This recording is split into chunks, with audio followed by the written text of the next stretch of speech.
ఈరోజు దేశంలో నిజాలు మాట్లాడుకుందాం. ఎందుకంటే భారతదేశానికి స్వాతంత్రం వచ్చే నుండి ఇప్పటి వరకు ఏం చెప్పుకుంటాం మనం? అభివృద్ధి చెందాలి, ఈ దేశంలో అవినీతి లేకుండా చెయ్యాలి, ఈ దేశంలో నిరుద్యోగ సమస్యను పరిష్కరించాలి, ఈ దేశంలో ప్రతి ఒక్కరికి కూడు గుడ్డ అన్నీ అందించాలి, విద్య వైద్యం అందించాలి, ఈ దేశాన్ని అభివృద్ధి చెందించాలి. అంతే కదా? అప్పటి నుండి ఇప్పటి వరకు అదే చెప్పుకుంటున్నాం కదా. దీంట్లో ఏ ఒకటైనా అయిందా చెప్పండి? ప్రజలు కూడా ఎంత స్వార్థపరులు అంటే, నిజాలు ఎవ్వరు బాధపడ్డా ఏం పడదు, ఎందుకంటే నిజాలు ఇవన్నీ. ప్రజలు ఎంత స్వార్థపరులు అంటే, ఇంత ఈ 70 ఏండ్లైనా 80 ఏండ్లకు వస్తున్నా కూడా ఇంకా రేషన్ కార్డు కావాలి, రేషన్ బియ్యం కావాలి, పెన్షన్లు కావాలి, లేదంటే ఇంకొక దగ్గర బతిమలాడాలి. ఇదే కదా. ఏ ఏ ఏం ఏం ఆలోచిస్తారు ప్రజలు? ఇంత స్వార్థం, ప్రజల్లో స్వార్థం, అధికారుల్లో స్వార్థం, రాజకీయ నాయకుల్లో స్వార్థం. ఎక్కడ అభివృద్ధి చెందుతుంది దేశం? ఆలోచించండి మీరు ఒకసారి. ఈ దేశానికి స్వాతంత్రం వచ్చి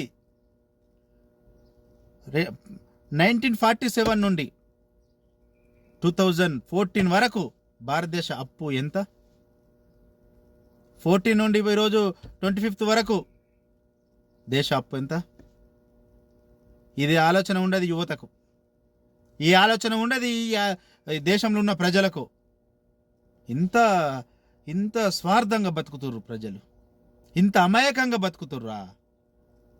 అరే, భారతదేశం పరిపాలించిన ప్రధానమంత్రులు 15-16 మంది ప్రధానమంత్రులు పరిపాలించితే ఓన్లీ 56 లక్షల అప్పు ఉండే దేశానికి. ఇప్పుడు ఈ 11 సంవత్సరాలలో 1,86,000 లక్షల కోట్లు అప్పు భారతదేశం. ఇది అవసరం లేదు మనకు. ఇది ఈ అప్పు మనకు అవసరం లేదు. మనకేం కావాలా? కులము, మతము, స్వార్థము, రెచ్చగొట్టడం, వీటితోనే బతికేద్దాం మనం. ఈ ఎకనమీ, ఈ ఆర్థిక వ్యవస్థ, ఈ భారతదేశము, ఈ ప్రధానమంత్రి, మంత్రులు, ముఖ్యమంత్రి, అసలు ఈ సర్పంచ్, ఈ వ్యవస్థ, వీళ్ళ పనేంటి, వీళ్ళు ఏం చెయ్యాలి? ఇదేం మనకేమద్దు. మనకు ఎలక్షన్లు వచ్చినాయా, ఓటుకు 100 1000 తీసుకున్నామా, ఓటేసినామా, వాడెంత దోసుకున్నాడో అవసరం లేదు. ఇంకా 100 ఏండ్లైనా మనం ఇంకా రేషన్ కార్డు కోసమే కొట్లాడదాం. మన జయం, మన అంతిమ కర్తవ్యం ఏంటి? రేషన్ కార్డు కోసం కొట్లాడదాం మనం, అంతే. ఉచితాల కోసమే కొట్లాడదాం మనం. సిగ్గు లేదు మీకు? ఈ దేశం ఎంత అవినీతిలో కూడుకుపోతుంది, దీని మీద మనకు దృష్టి లేదు. దీని మీద రాజకీయ నాయకుడికి అవసరం లేదు. ఈ అవినీతిలో కూడుకుపోయినా కూడా భారతదేశం ఇంత అప్పులో కూడుకుపోతుంది, దీని మీద మనకు పట్టి లేదు. ఈ దేశంలో విద్యా వైద్యం సగటు పేదవాడికి అందడం లేదు. ఇది మనకు అవసరం లేదు. మనకు కావాల్సింది ఉచితాలు కావాలి, రేషన్ బియ్యం కావాలి మనకు. ఆ రేషన్ బియ్యం మేము తినకున్నా సరే మాకు కావాలా, మేము అమ్ముకుంటాం. ఇది ఈ దేశంలో. ఈ దేశంలో ఉన్న ప్రతి ఉద్యోగి పైన ఐటీ దాడులు ఎందుకు జరుగుతలేవు? సిబిఐ ఎంక్వైరీలు ఎందుకు జరుగుతలేవు? ఎందుకు జరగకూడదు? వారి ఆస్తులు ఎట్లా పెరుగుతున్నాయి? వాళ్ళ జీతం ఎంత? అసలు జీతం ఏ రకంగా ఇస్తున్నాం మనం? చట్టం ఏం చెప్తుంది? చట్టానికి అనుగుణంగా పనిచేయాలి కదా. ఎవడైనా పనిచేస్తుండా? ఏ అధికారైనా, ఏ రాజకీయ నాయకుడైనా ఏ తమాషలా? ఈ దేశము అరే 80 ఏండ్లకు వస్తుందయ్యా, 75 నుంచి 80 ఏండ్లకు వస్తుంది. ఇంకా ఇదే చెప్పుకుంటూ పోతున్నాం మనం అప్పటి నుండి ఇప్పటి వరకు. అవినీతి నిర్మూలించాలి, పేద ప్రజలకు విద్య వైద్యం అందించాలి, నిరుద్యోగ సమస్యను పరిష్కరించాలి, ఈ దేశాన్ని అభివృద్ధి చెయ్యాలి.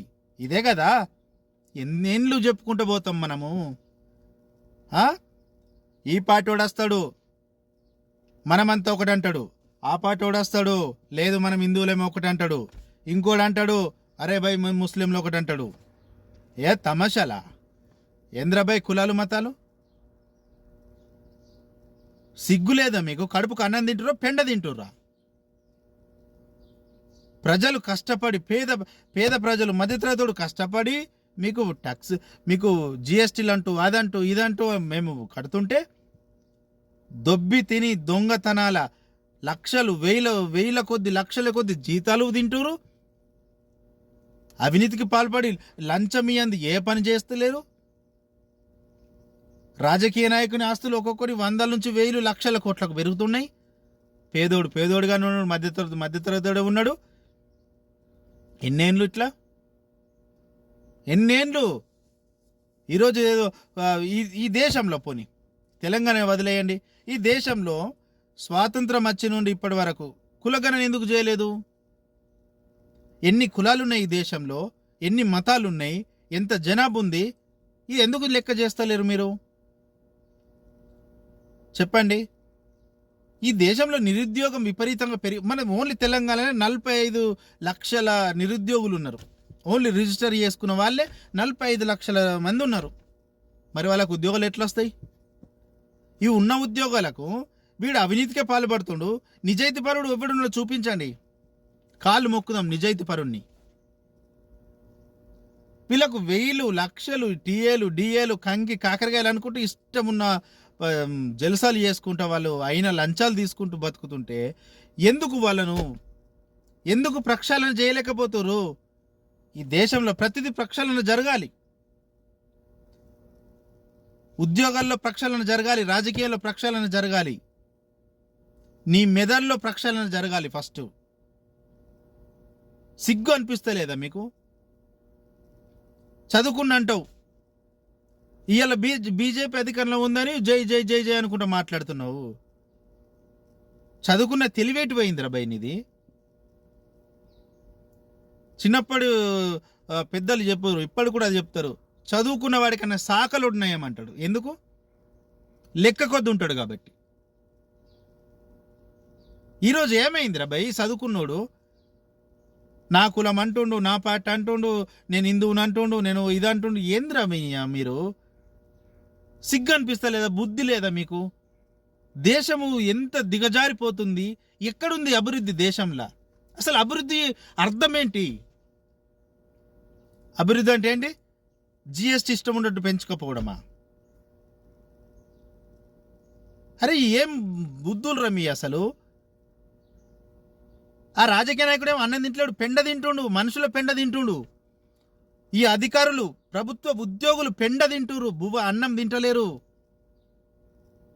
వాళ్ళు మనుషులే కాదు అసలు.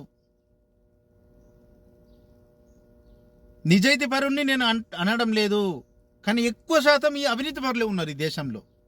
ఎందుకు అనద్దు? ఎందుకు ప్రజలు ఆలోచించడం లేదు? ఎందుకు ఆలోచించడం లేదు? దేశంలో లక్షల కోట్ల అప్పులైతున్నాయి, రాష్ట్రంలో లక్షల కోట్ల అప్పులైతున్నాయి, కానీ పేదవాడుగానే ఉంటుండు కదా. ఏమైతుంది? ఎవరు తింటుండు? ప్రజలు ఎందుకు ఆలోచించడం లేదు? అంటే నిజాయితీ పరుడు డబ్బులు ఇవ్వకపోతే ఓటయ్యరా? ఈ సమాజం పట్ల, ఈ ప్రజల పట్ల, ఆ ఊరు పట్ల ఏదో ఒక కసి పట్టుదలతోటి అవి ఏదైనా మంచి చేయాలా, బాగు చేయాలనుకున్నానికి ఓటయ్యారా మీరు?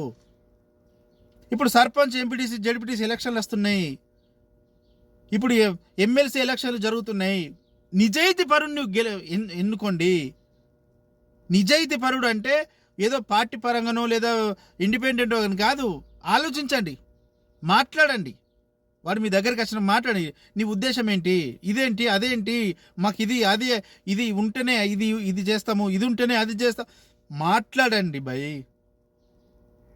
నిజంగా చెప్తున్నా, ఈరోజు ఈ దేశము ఎంత యువత ఉందో అంత దిగజారిపోయింది దేశం. దానికి కారణం ఆలోచించకపోవడం.